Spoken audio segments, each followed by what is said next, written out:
जमात इस्लामी कराची हाफिज Naeem Rahman press conference कर रहे हैं। कराची गजा के मामले से पहले शहर में लॉ एंड ऑर्डर सूरत हाल पर बात करना चाहता हूँ। पौने 3 महीने में 134 अफराद जान बाग और 7 पेट्रोल पंप लूट चुके हैं। सब अपनी अपनी हुकूमतें बनाने में मसरूफ हैं। अवाम ने उन्हें मुस्तरद कर दिया है। महंगाई अरूज पर है, कीमतें कम करने में भी हुकूमत नाकाम है। लोगों के जान माल इज्जत व आबरू महफूज नहीं है। अपनी पसंद का आईजी लगा दिया जाए और निज़ाम बना लिया जाए तो हालात ठीक नहीं होते। आईजी सिंध तशरीफ लाए हैं, सूरत हाल बेहतर करें। कच्चे और पक्के दोनों में डाकू का राज है। अंदरूनी सिंध में ड्राइवर अगवा कर लिए जाते हैं। रास्ते और मोटरवे बंद करना मसले का हल नहीं है। आप ऑपरेशन करें, फौज की मदद लें।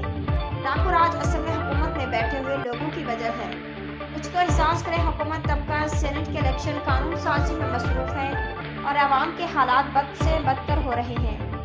हाफिज नईम रहमान कोऑपरेटिव सोसाइटी में जो कब्जा सिस्टम चल रहा है, जो पार्टी एमकेएम और पीपल्स पार्टी मुसल्लत है, उन्हें तो 5% लोगों ने भी वोट नहीं डाले।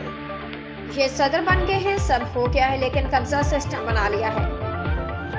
मर्जी का मेल लगा लिया है। हमने बात सुनी थी कि सिस्टम पर हाथ डाला जा रहा है। अब तो सिंध का सिस्टम तो इस्लामाबाद में जाकर बैठ गया है। उन पर हाथ अब कौन डालेगा?